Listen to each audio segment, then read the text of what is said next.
خب اینم پوزیشن دوم که اومدم اینجا گرفتم، اینجا تو این ناحیه که اوردرش خب مشخص شده اونورتر اومدم اینجا گرفتم، به این علت که نمودار اومد تو این محدوده اوردر بلاکی و یه همچین واکنشی رو از خودش نشون داد و این خط روند رو شکن و واگرایی هاش رو همینجا دارم میبینم. اما متاسفانه اینجا درسته یه همچین واکنشی داشتم، اما واکنش محکمی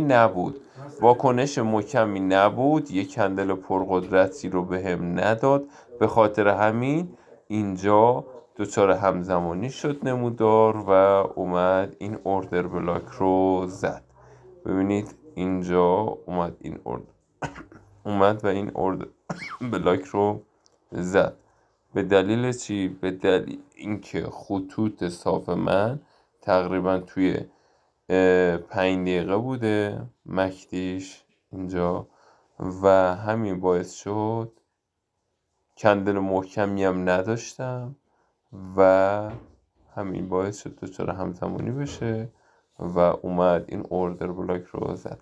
حالا حتی اگه نمودار بالا هم بره دیگه به درد نمیخوره، چون این اصلاحه و قراره بیاد این اوردر بلاک دوباره زده بشه.